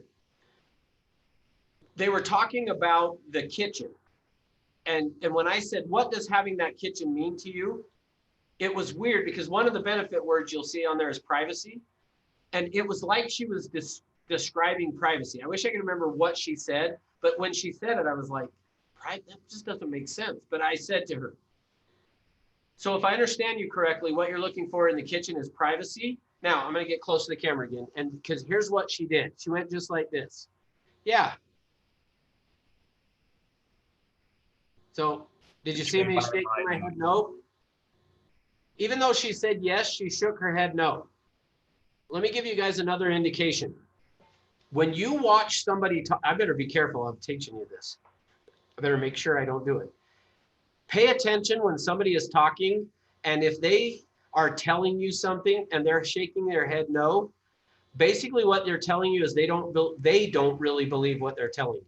Not saying it's a lie, but they may be like, let me give you an example. So the podium that my computer is sitting on, you guys can probably, if you're on the big screen, you can maybe see it. We used to have a Toastmasters group, which, in case you don't know what Toastmasters is, it's a place for you to learn how to communicate better, which once COVID's over, I would recommend, if you're worried about becoming a better communicator, go participate in Toastmasters, which actually, can I tell you a funny story real quick? When we decided to do that as a company, so what happened is one morning Ascent, we were talking and George just said, hey, I'm the director of education. Go figure out, we need to create our own chapter of Toastmasters so that our agents can work on getting better. So we did, and we did it for a long time of Toastmasters. Well, I had never been to one. And so as part of signing it up, I was like, I want to go see what this looks like. So I jumped online and just found one that was close to the office here. I grabbed Rick Bentley, which you guys may or may not know who he is, but I grabbed Rick and we both went to this Toastmasters. It was on, I think, like a Wednesday or something. We went to, and it was at a lunch at a restaurant. So we go into this restaurant, we're like, we're here for the Toastmasters. Oh, that's in the back. So we go to the back, we get there and we tell them, hey, we're just here to observe and we want to see what's going on. Well, if you don't know a lot about Toastmasters, what happens is there are certain people that are assigned a topic to give a talk on. So you show up to Toastmasters and 2 or 3 people have been given a topic to write a talk on that's like somewhere between 5 and 7-ish minutes long of a talk. And part of what you're learning is how to give a talk and to do it within the time frame. So there's a person in there that will hold up a yellow card when your time is basically up, and then green when time is up. Or excuse me, green when your time is hit, yellow is you're almost out of time, meaning you're not supposed to go over a certain amount of time, and red is you've gone over your time limit. Well, we didn't really understand how that works, but so there's 2 or 3 people that give those talks, but there's also this process in there that's called table topics, where one person is in charge of it, and they will stand up, and then on the spot, it would be like if we were sitting in class right now, and I just said, Philip, come up and tell these guys about, and I would just make something up, come and tell these guys about the earthquake that happened in Salt Lake in March. And he would have to come up and give a 1 to 2 minute talk about the earthquake. Well, we go to this place to check it out. And now let me ask you guys, do you think that I am worried about, when we got there, they said, well, don't be surprised if we call on you to talk. And we kind of laughed because we didn't know how it worked. We're like, oh, okay. But like, do you guys, would you imagine that I would be nervous if they called on me to come up and give a 1 to 2 minute talk on something? Would you think I would be or wouldn't? And I'm not looking for a right answer. No. Yeah, not worried about it at all. And so in the process of this, they actually called both of us to come up and speak. Now, this is after the people have already given their talks. And we both sat in the meeting listening to the people giving the talk going, they need to be in here learning how to give a talk. And then they called us to get up. So we get up and why am I telling you this story? I don't even know. But so we stand up and we talk and we sit down and then they give an award out at the end for like who gave the best talk. Well, they gave Rick the award, which really made me mad, by the way. But the reason they did, though, is because he hit every one of the points. They also give you a word of the day. And if you can work that word of the day into your talk, I forgot to do it and he did, but he won. And they were like, wow, you guys are really good. You should come and join our thing. And we were kind of like, yeah, no, we're not joining yours. But what was my point? So are you trying to say that he was a better listener at that time? Yeah, exactly. Right. Oh, thank you. That's what it is. So yeah, here's the thing is ultimately is what you want to do is make sure you are listening and paying attention. And so you want to be looking for them to do that. So I say to this lady, so if I understand you correctly, what you're looking for in this kitchen is privacy, which made 0 sense. But she went just like this. Yes. Oh, that's where I was going with it. Is that? Okay, so now I can finish the story about why I told you Toastmasters. Okay, thank you. what happens at the end of the speeches is there's somebody there that's grading them, that stands up and gives you feedback on how you did. Well, when we started one here in this room that you guys are seeing in here is where we did it, and we would do it every week. There was one agent that every time she would get up and she would do this, she would go, "You did a really good job on the talk you gave." And her head was shaking no. And I would sit back there and go, she doesn't really believe, like she's lying to that person by saying. So what I'm saying is, and I don't remember if I said this to you guys yesterday. So if I didn't, I apologize. But UCLA, I don't think I did. Maybe I shouldn't bring it up. But UCLA did a study. And in this study, what they found is in communication, 7% of communication is the words we use, 30% is the tone or the way that we use the words, and 55% is body language. So if you will pay attention to people's body language, the micro expressions will tell you a story. Well, this agent would stand up in our Toastmasters and she would, like almost every time she would be evaluating somebody, that honestly, I was sitting there going, yeah, it wasn't very good. But she also just wanted to be friendly. So she would stand up and she would do that. And she would say, "That was a really good talk you gave."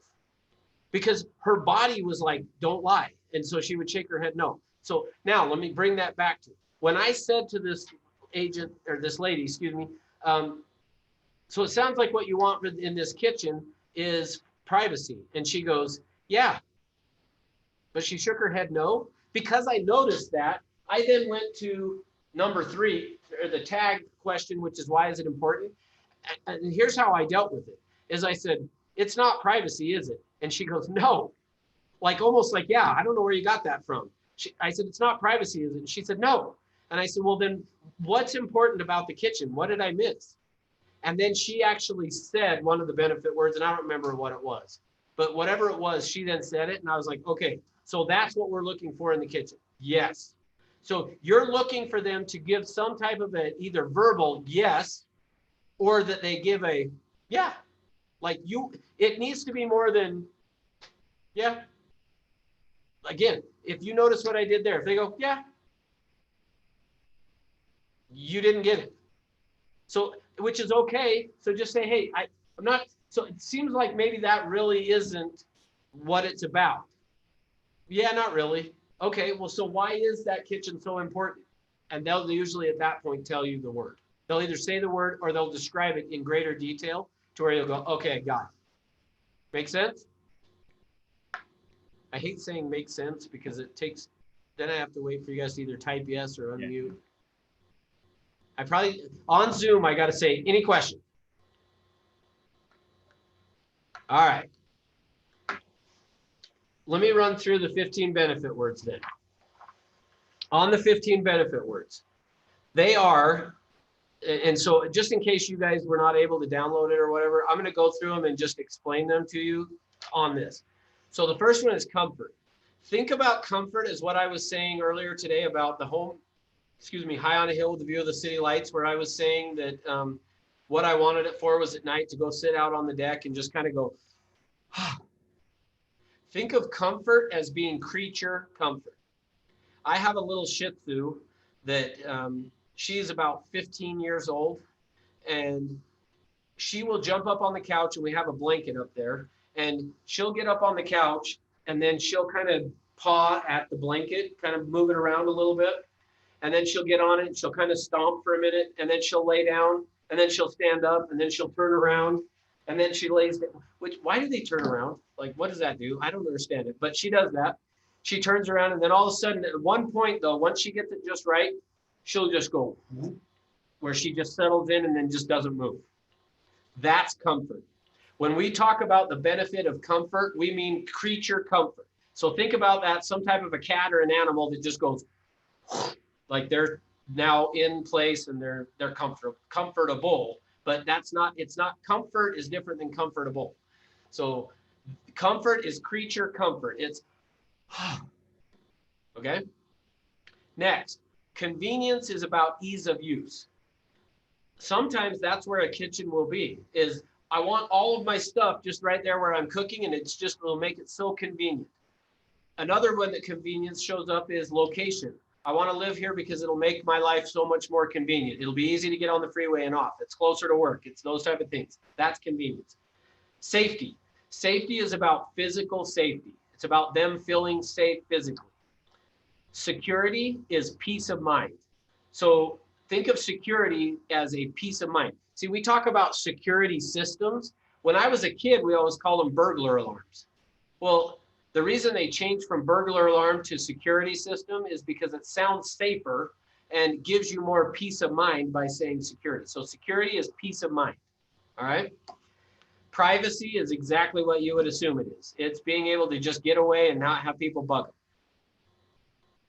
So that's privacy. Next, love. Love will show up a lot of times in the kitchen. So that was one of the other ones that Andrew said that potentially could be the kitchen was we like to have family over. So having family over, if it's about entertaining, they'll usually talk around that. If it's about, hey, I just like to have room so that when the kids get home from school, I could be cooking dinner. They're standing there sitting there doing their homework, and we're connecting on the day and just getting back together again. That's going to be love. It's showing them how much you care about them. So another one with guys, sometimes the guys might be like, hey, I want to show my family how much I love them, but they won't say it that way. They'll say it as, well, I want to just spend time together and, we can hang out and just kind of talk and stuff.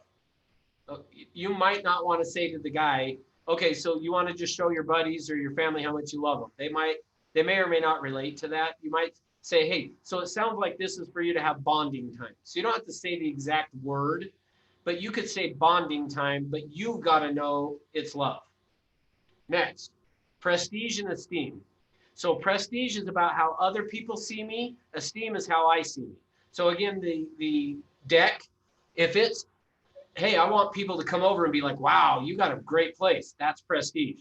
If it's what was said earlier of, hey, I'm on top of the world, look at what I've accomplished, that's about their esteem. So prestige and esteem are like heads and tails of a coin, okay? Next is value is about making money. So if they're talking about buying this property and being able to turn around and sell it in a year or two and have a profit, that's value. Economy, which is the next one, is about saving money. Economy is going to be things like double pane windows, thick insulation, high efficient furnace. All of those things are about saving money. So that would be economy. Next is entertainment, which is going to be about just what it is, entertaining. I want to have a pool so we can have parties and all these kinds of things. All right, next, recreation. Recreation is about having fun. So like for me, my wife, even still today, wants a house with at least an acre of land. And I'm like, I don't want an acre of land because I picture it being all this work that we end up doing on Saturday when I'd rather be out fishing or going and doing something fun. I don't want to have to be working in the yard. So recreation is about having fun, going and doing fun things, that kind of stuff. All right. Sex. Do I need to explain that one? Okay. Believe it or not, though, that is one of the benefits that will come up from time to time, is that could be what they're looking for in the home, is the benefit of that. Usually where that's going to show up, they're usually not going to say that. They're usually going to say a place for some romance. We can spend some time alone together. They'll hint around it. And again, you don't have to say the word sex. You can say some romance. You can say some intimate time together. You can say stuff like that. But just know there are sometimes people that is one of the benefits they're looking for in the home is going to be that. I'll give you a quick example of this. One of the things that I offer to do, and I will do it for you guys as well, is if you are ever doing a interview, one of these needs analysis with a client, and you want me to sit in on it to see how well you have learned this skill, I'm happy to do that. So I had an agent who, he lived up in Park City. He had his client lived in Park City, and he had said, hey, can you come and sit in and make sure that I'm doing this right? I said, yes. Now, when I do that, what I tell you to tell the client is that I'm a new agent and you're training me, not that I'm training you. It's you're going to say to your client, hey, I've got this new agent that I'm training. Would it be okay if he sat in on our appointment to just hear and learn from what we're doing or what I'm doing? They'll say yes, and then I come and sit there. Now, as a result of that, you've got to approach it as you're the expert, not me. So you can't turn and look at me like Did I do it right? Because I'm there observing you because you're training me. This agent brings me in there. He asks the guy to describe for me the ideal home. The guy goes through the ideal home. He says, what are the 2 or 3 most important things? The rank. The guy says, the hot tub is one of them. Then he goes to the modifiers. Who's going to be using the hot tub? My wife and I. How often are you going to use it? A couple times a week. You know, blah, blah, blah, blah, blah. Goes through. And then he says, well, what does having that mean to you? And the guy says, well, basically it'd just be, you know, a place for my wife and I to go spend time together and connect. Well, now for me, I would have then said it as romance. If it were me, I would have, remember, if they don't say the word on the tag, you're going to summarize it back to them. I would have summarized it back. Oh, so it sounds like it would be a place for you and your wife to have some romance or some alone time together. And the guy would have said, yes, not this agent. Because I guess he's trying to show me how good he is. He says, hey, so if I understand you correctly, what you're looking for in this hot tub is a place for you and your wife to have some really good sex. And the guy goes, well, yeah, I mean, I wasn't going to say that, but yes, that is what it's about. So just understand that may be what the benefit is. You don't have to actually say the word. You can say romance, alone time, whatever, okay? All right, next, aesthetics. Aesthetics is going to be about the detail of the property. If what they're looking for is that, they're going to describe the property to you in detail. They're going to describe the etching on the this and the crown molding here and the chair rail and it's got to be brick, and like they're going to get you into some real detail on it. So it becomes very obvious if it's aesthetics. Let me tell you real quick about one that I had that was that. The way that I knew that that's what it was he was talking about the home that he wanted, and he's like, I want to get one of those old homes that was built right around the turn of the century. And he said, you know, like it's got those doorknobs that they've got etching on the doorknobs. Like as soon as he did that, I'm like, okay, what he's looking for is the aesthetics of the home. Okay. So that's going to be one of the benefits. Next one is health. Health could be about, I want a one story because I have bad knees. So health is what's going to be driving the purchase. And then the last one is self-actualization. Self-actualization is basically, think of it as basically once they've accomplished kind of everything else, this is about their purpose. So we talked about purpose on day one. Think of self-actualization as that this purchase is about them being able to know that they're about their life's purpose and creation and that kind of a thing. So a lot of times where you'll see that is in a poet or an artist. Some of those type of things is where self-actualization will show up, is like they're doing the poetry or the art type of stuff, but it has nothing to do with like their job. It's more of that's just when I feel like I am doing what that's what I was created for, kind of a thing. Hopefully that makes sense. All right, we good on the benefit words? I gotta quit asking it that way. Any questions on the benefit word? That way when you guys are quiet, I don't have to say anything. All good. All right, thanks, Sunshine. Okay, next, we're gonna talk about them. The next thing that I had put into the chat box was the scripts. So let me explain the scripts here. Oh, actually, one other thing before we do scripts. So we talked about this on the kitchen. If I were doing this for real with Andrew, as soon as we landed on what the benefit was for the kitchen, one of those 15 benefit words, I would have then gone to number 2, which is the tool shed. And I would have done the same thing. So Andrew, picture yourself in the tool shed. Tell me what you see. He would do that. I would say, who's going to use it? What are you going to use it for? How often do you use it? Where's it going to be? Just those, how big does it need to be? What type of tools are you storing in there? I'm going to ask all those type of questions about it. Then I'm going to say to the tag, what does having that tool shed mean to you? He's going to either say one of the 15 benefit words or describe one of them. I'm then going to go from there to feature number 3, which is the garage. Picture yourself in the garage. Tell me what you see. Who's going to use it? What's it going to be for? How big does it need to be? How many cars do you have? What other things are you storing in there? How often are you going in and out of the garage? I mean, I'm just going to ask all those questions. Then I'm going to go, okay, what does having that garage mean to you? He's going to say one of the 15 benefit words or talk around it. If he talks around it, I'm going to say, if I understand you correctly, what you're looking for in this garage is whatever. Now that I've done that and I've landed on the benefit, now keep in mind, I'm looking for 2 or 3 benefits because that's how they buy. Now that I've gotten 2 or 3 based on him, I can now go on to the next piece. So now let me back up. Now we're going to talk about the scripts or go forward. I guess I'm not backing up. I'm backing up to go forward. Let's talk about the scripts. On the scripts, the very first script that's on here is permission.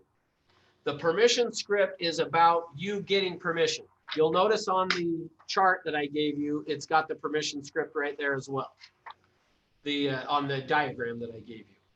It's got the permission script. The idea behind this permission script is you have to ask them for permission to do this. If you don't, is where you could run into what Philip was saying, is them feeling like, why are you asking all these questions?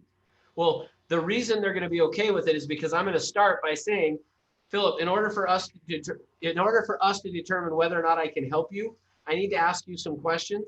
Some of them may be personal or maybe things you haven't considered. Is that going to be okay? Yeah. See, now they've given me permission and I've told them some of these things may feel personal. Maybe things you haven't considered. Is that going to be okay? Yep. Okay. Now that they've given me permission. So I'm going to do that first thing before I say describe for me the ideal home. Next is let me tell you how I work. So I'm going to do permission. Maybe I'll even just write it this way. Permission is going to be the first thing I do. Then I'm going to go through all of this that we've just talked about. Once I'm done with that, I'm going to find out next, before I do this, let me tell you how I work. I'm going to ask them how they plan to pay for it. So I'm writing on the board money. How are they going to pay for it? They're either going to say one of two things. It's either cash or they're getting a loan. If they're doing cash, I want a proof of funds letter. If they're getting a loan, I want a letter from the lender saying that they've been pre-approved. Okay. So that's money. Then I'm going to go to this next script, which is let me tell you how I work. On the let me tell you how I work script, that script is designed to get them to sign a buyer broker agreement. So I'm going to just read it to you what it said. Let me tell you how I work. I will look at every home in the market in your price range, but I'm only going to show you homes that meet your needs.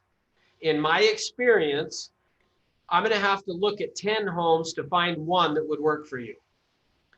What that means is if we're going to go and look at 3 or 4 homes, I will have previewed 30 to 40.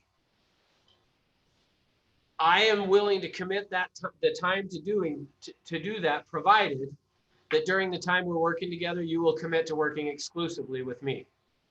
Now, remember, on Tuesday, we talked about a real client is going to be committed to working exclusively with you. This is how I'm going to find out. Now, here's the key thing.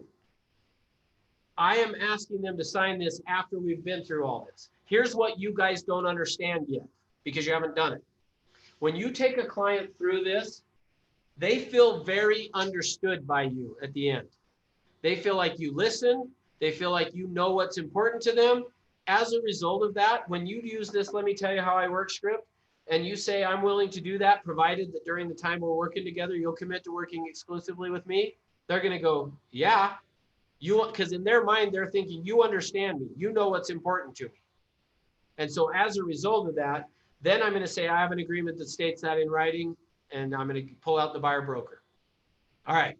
Now that we've done that, the next one is this after setting the appointment script. Hey, Russ, real quick before you move on. Yes. In the script, it says I will have, during that time, I will have previewed 30 to 40 homes. Yeah. Say like during the current market, during this whole quarantine, and like I live in California, so it's already low inventory. Say there's really not 30 or 40 homes on the market. Like, would you change that to make it more reflective on the current market status, or just keep 30 to 40 homes, don't tweak it? Yeah, I would still say the reason you want to say it that way is I want them to think of it now here's the thing. When I say 30 to 40 homes, when I first learned this, we didn't have pictures on the MLS. We had to actually go preview houses. Today, when I say I'm going to preview 30 to 40, I'm probably doing it online. Now, here's the other thing. So let me speak to what you're saying, where there's really low inventory. Part of what you want to do with really low inventory is when you have a client that's struggling to find a property because of really low inventory, what you want to do is 2 things. One is go back and look for properties that have expired in the last year that could potentially work for your client, and then call up those expired listings and say, now, remember we talked yesterday about saying, I might have a client. This would be an example of what we're talking about. I may have a client who's interested in your house because you, in this scenario, you're going and looking up properties that meet their needs based on what we talked about here, where you can be really with conviction saying, I may have a buyer for your home. So that's one of the things that I would say. So part of when I'm previewing 30 to 40, you might be going back on expired listings and looking at them, trying to find them that way. Essentially, what I'm wanting them to hear is I'm going to work really hard for you. Now, the second thing that you can do to find properties for them in this scenario, go back on the MLS to 5 to 7 to maybe even 10 years ago and find properties that would work for them that are not on the market that sold 5, 6, 7, 8, 9, 10 years ago. And you would call those people and do the same thing. I might have a buyer for your home. That's the buying cycle. Like every 5 to 6 years, most people are typically Exactly right. It's because people tend to turn over in a 7 years, kind of the average time frame. Go back and call people whose house they bought it, a house that meets their needs, but they bought it 7 to 10 years or 5 to 10 years ago, and call them and say, I might have a buyer for your house if you're interested in selling. So that's part of where when I'm saying 30 to 40, yeah, I'm going to essentially what I'm wanting the message to be is I'm going to work really hard. So if they said to you, well, there's not 30 to 40 homes for you to preview, I know that means I'm actually even going to be doing more work because I got to go find 30 to 40 houses that are not on the market that could work for you. Make sense? Thank you. Yes, that's perfect sense. Cool. Okay. So now, after we've gotten them to sign the buyer broker, we're going to set an appointment to go out and look at houses. Now that I've set an appointment to go look at houses, I'm going to use this after setting the appointment script. Now, on this one, let me make sure you understand.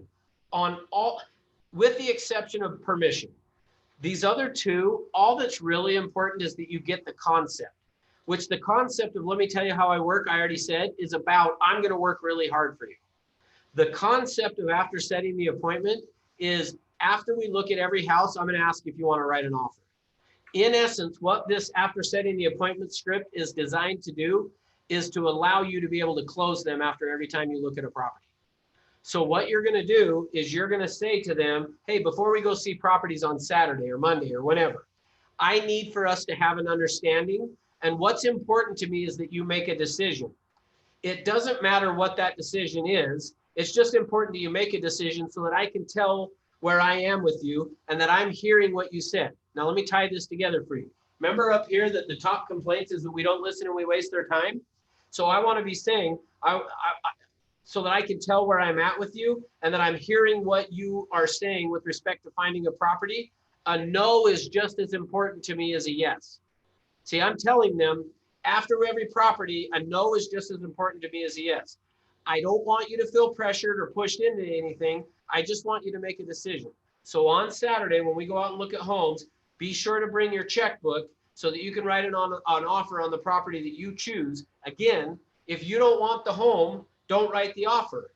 But if you do want it, be prepared to write a check for that home. I will go ahead and get most of the paperwork ready for an offer before we go out on Saturday. Okay? They're going to go, okay.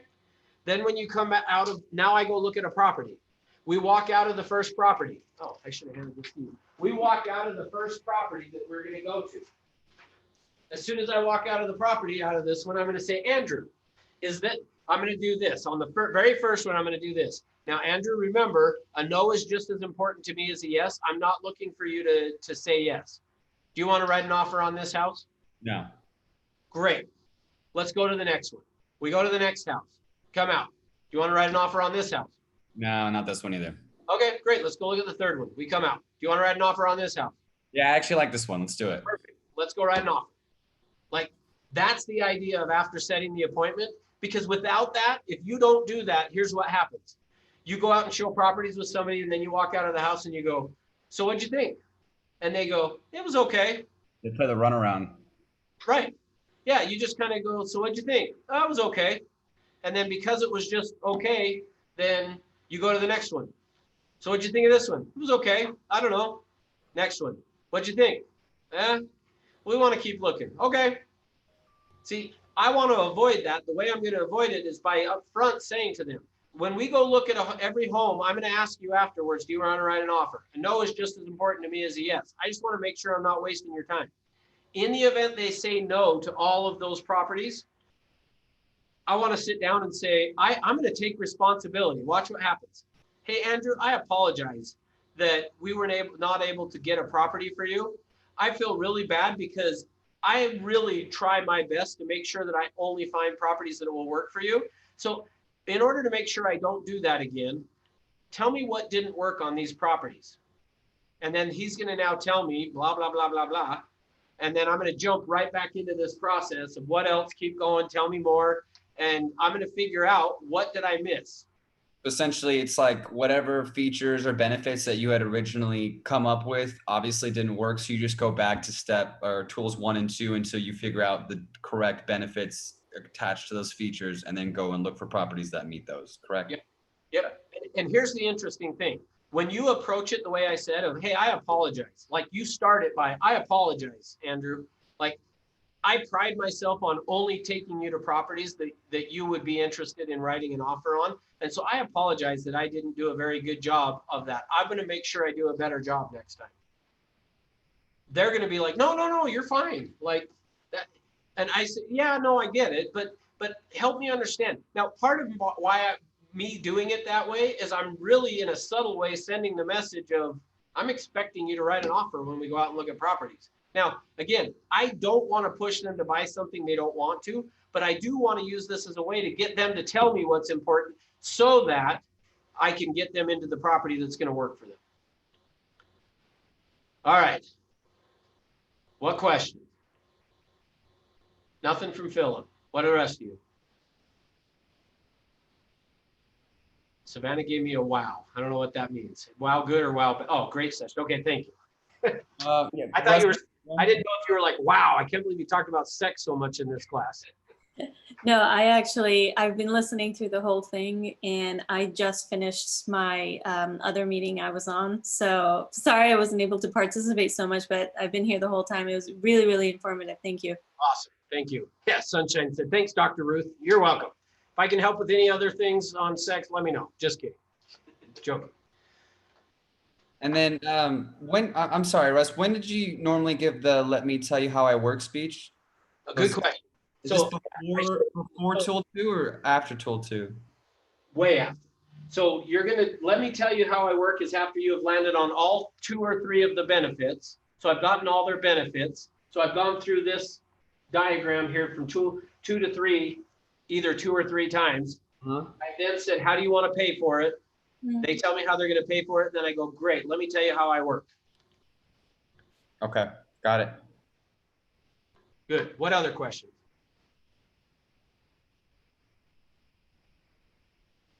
All right, we're on the home stretch. So tomorrow morning is the last one of the classes we're doing for the week. So let's see. Sunshine said there is a script. Yes, yes, and it should be in the chat box. If you couldn't get to it out of the chat box, if you'll shoot me an email, which I'll throw in the chat box here, my email address, and it's only with 1 S. If you want to, oh shoot, I sent that privately to Chris. Sorry. He sent me a message privately to tell me quit talking about sex. So, all right. If you will send me an email to that email address, I'll later tonight I'll shoot you the scripts and stuff if you weren't able to get them. Okay, so hey, so tomorrow, essentially we're going to build on this, but we're going to do it from the listing presentation part of things. So starting at 9 a.m. California and 10 a.m. for Utah, we were going to go through and do that, and then we'll be done. So thanks for being here today. Hopefully it was good. Thanks, Russ. You're welcome. Thank you. Thanks, Russ. Yep, you're welcome. Talk to you guys later. Thank you very much. See you in la mañana.